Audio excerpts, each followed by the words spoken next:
Eu me envolvi com engano, me envolvi com satanismo. Comecei já aos 17 anos de idade a ser aliciado pela alta magia, pelo satanismo. Acabei ingressando oficialmente aos 18 anos e fiquei até os 25 anos ali servindo ao diabo. Que tipo de denominação ele podia usar? O irmão era um bruxo, um mago? Se é que tem diferença? Eu diria um satanista. Satanista. Hoje eles se intitulam com um termo, eles usam uma terminologia própria hoje, que eles usam, se autodenominam um grupo chamado Irmandade.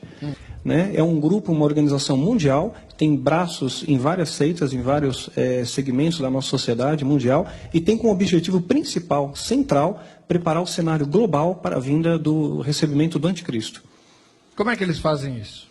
Bom, eles vão utilizar vários subterfúgios para isso, existem várias ferramentas para isso. Primeiro, eles vão ter que se preocupar com a igreja, porque a igreja tem um poder dado por Deus de oferecer resistência ao diabo.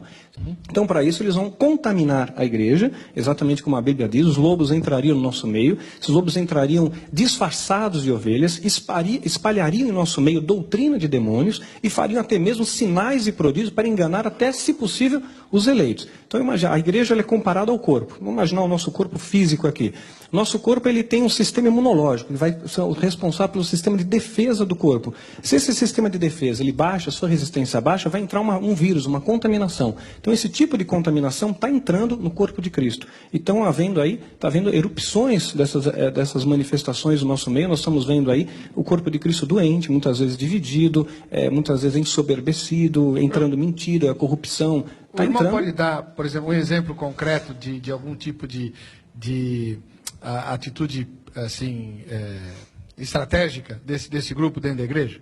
A atitude, existem dezenas de métodos, né, para neutralizar a igreja, neutralizar ministérios. Eu vou procurar sumariar e vou me ater ao mais utilizado. Existem várias estratégias para isso, até o mais utilizado. Primeiro, é claro, vai ser envenenar o corpo de Cristo com uma contaminação. Eu vou desmembrar essa contaminação para ficar mais claro. E o pior seria matar o corpo de Cristo, ou seja, matar ministérios. A noiva não vai ser abatida, mas ministérios vão ser destruídos e muitos, infelizmente, vão ser deixados para trás. Então, o que acontece? Imagina que uma caixa de som, ela está ali preservada, né? Funciona quando passa corrente elétrica sobre ela. Se você tirar essa caixa de som da eletricidade, da fonte de energia, essa caixa de som, embora tenha aparência de caixa de som, ela não faz mais a função dela, não produz mais som. A igreja, embora a igreja possa ter aparência de igreja, se essa igreja for desplugada do plugue do céu, deixa de fluir sobre ela o Espírito Santo, e aí sim aquele ministério morre. Vai entrar doutrina humana ali. A principal estratégia é divisão. Satanás sabe que uma igreja dividida não vai prevalecer. Casa dividida não prevalece. Então, como é que ele vai utilizar a estratégia de divisão? O satanista se infiltra na igreja, vai procurar de forma principal, vai colocar como sua ênfase de objetivo cargos de liderança, mas não uma liderança como sendo um líder da igreja, do ministério. Vai procurar lideranças menores. É mais fácil você enganar um grupo de 8, 10 pessoas que enganar 300, 400. Então, ele se infiltra numa célula, numa reunião de oração, num grupo menor. Ali ele pega a entidade, cada satanista ele está ligado a algumas entidades. Então, no meu caso, eu tinha um tal do Abraxas lá, que dizia que era o meu guardião, né? Quer dizer, a imagem que eles procuravam passar para mim através do engano. Então você entra ali, a entidade te aponta quem você pode atacar com feitiço e quem não pode. Então o feitiço ele vai encontrar, a maldição encontra pouso quando existe um ponto de contato, que é o pecado, a legalidade. O Satanás é um ser legalista, ele precisa de um elo para tocar na sua vida. E ele começa a espalhar boatos. Vai dizer, olha, sabe uma coisa? Vou dizer uma coisa para vocês, meus irmãos, um grupo pequeno. Olha, o pastor da nossa igreja, Deus está me revelando agora, o pastor da nossa igreja está adulterando a esposa. O pastor da nossa igreja é satanista. Olha, o nosso líder está desviando o dinheiro da igreja, mas não contem isso para ninguém, né? Não falem para ninguém, vamos apenas orar. E olha, a língua é uma coisa tão pequenininha, mas dura de dominar, né? E rapidamente isso se alastra. E quando se alastra, promove divisão. A fofoca no coletivo promove divisão. Por isso que Deus abomina quem semeia contenda entre irmãos. E esse termo abominar, se pegar do dicionário, significa repelir com horror. É algo que Deus detesta. E essa contenda no coletivo promove uma divisão. E repare uma coisa, pastor.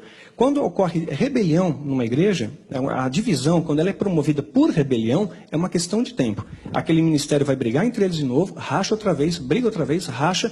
Isso que nós chamamos na batalha hereditária, na maldição, na batalha espiritual, de maldição hereditária. Aquela coisa vai se perpetuando debaixo de uma legalidade. Só tem uma maneira de reverter, pedir perdão para Deus e humildade, pedir perdão ao homem ali, né? Quando você fala que eles estão preparando a volta do anticristo, certamente eles não dão esse nome nem esse enfoque, né? Como é que eles trabalham os seus seguidores com relação a isso? Não, eles falam declaradamente, é o anticristo. Eles acreditam, eles vendem uma imagem distorcida, e o poder de persuasão de Satanás, ele é muito grande. Satanás é um ser extremamente inteligente. Muitas vezes nós temos a ideia que Satanás é um leão sem dentes, mas a Bíblia compara ele ao leão. Né? Diz que ele é como o leão, ele não é o leão, né? Mas ele se assemelha ao leão. O leão é um símbolo de poder. Queremos lembrar também que Satanás enganou até mesmo os anjos. Sim. Né? Arrastou a terça parte dos anjos. Então ele tem um poder de engano, de persuasão muito forte. Paulo, quando ele se remete a Satanás, a Bíblia, ele usa a terminologia as astutas ciladas do diabo. Então isso significa que nós estamos dando com um ser muito inteligente, com um poder de persuasão muito grande, e ele engana os seus seguidores de tal forma que eles acreditam que estão realmente desfrutando do melhor da terra. Então, na verdade, o inimigo ele entra num lugar onde ele sabe que vai ter espaço. Claro, à medida que você dá espaço, ele entra.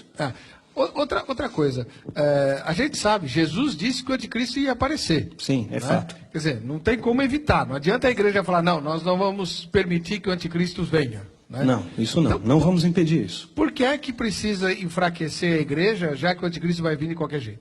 Porque a igreja tem o poder de oferecer resistência. E quanto mais a igreja oferece resistência, mais o inferno é saqueado, mais vidas são restauradas, mais nomes são escritos no livro da vida. E Satanás não quer isso. Ele quer o poder de destruição total. Se dependesse somente dele, não tivesse nenhum objeto de resistência, ele ia causar destruição total. Então a igreja tem um poder muito importante em oferecer essa resistência. Agora, voltando a falar da estratégia dos filhos do fogo, o diabo não corre o risco de, ao mandar alguém infiltrar-se numa igreja, de essa pessoa acabar aceitando Jesus? Porque ele vai estar no meio da palavra de Deus, gente orando, gente louvando a Deus. Como é que é isso? Claro. Eu acho que até que eles devem ponderar esse risco calculado. Isso aconteceu comigo, graças a Deus, né? Ah, é? Como é que claro, foi? Eu me converti numa igreja evangélica. Eu namorava com uma moça, vou ter que sumariar também, estamos na televisão, né? Mas eu namorava com uma moça evangélica, né? E ela não sabia dos seus pais? Não sabia que eu tinha envolvimento com satanismo, com alta magia. E eu frequentava a igreja com eles. E naquela igreja, eu me divertia de ir. Porque o líder de louvor daquela igreja, ele não era satanista, mas ele tinha um ponto de legalidade, tinha um pecado, e fazia com que houvesse uma contaminação naquele louvor, era um louvor que não passava do teto. E eu via as entidades, via os demônios ali. Até que uma ocasião, que eu fui naquela igreja, eu vi um pastor ali pregar. Eu nunca tinha visto aquele homem pregar até então, mas a hora que ele subiu no púlpito, aqueles demônios recuaram, se afastaram. Eu senti dele um ódio, uma ira, um ódio que ser humano não é capaz de sentir, um ódio que vem do inferno, e tentei lançar um feitiço contra ele naquele dia, não deu certo.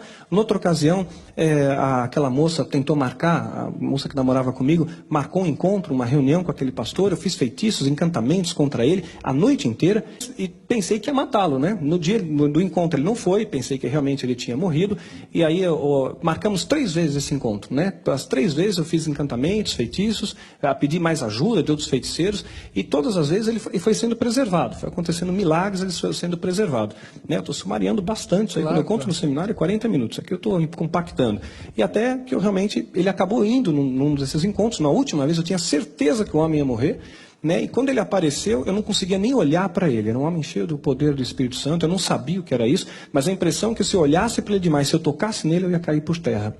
Ele me levou para a sala dele, eu entrei primeiro, ele entra atrás de mim, tranca a porta a chave. Quando trancou a chave, eu falei, poxa, a coisa vai pegar para o meu lado aqui, né? Rapidamente olhei para a janela e vi grades na janela. Num cálculo rápido mental, descobri que eu tinha que emagrecer muito para passar por aquelas grades. E aqui eu falei, pastor, eu não quero mais falar com o senhor não, eu preciso ir embora. Né? E ele falou, olha, eu não vou falar com você não, filho. Você não quer conversar, não vou conversar, vou apenas orar por você. Impôs as mãos sobre minha cabeça, perdi a consciência, e foi uma guerra, foram 3 horas e meia ali. E... Ele sabia? Não sabia. Ele sabia apenas que alguma coisa estava de errado comigo. Tá. Quando ele orou, manifestou uma entidade e ali foi uma guerra. E quando eu saí de lá realmente renovado, transformado por Jesus. E a tua irmandade, não foi atrás de você? Claro que foi, até hoje. Ah, é? Não desistem, não. Existe Mudam risco, as estratégias, existe né? risco de vida para quem abandona a irmandade? Existe sim. Nós somos ameaçados e houve muitos atentados contra a minha vida, contra a minha pessoa, contra a minha família, que me fez já mudar de casa 3 vezes.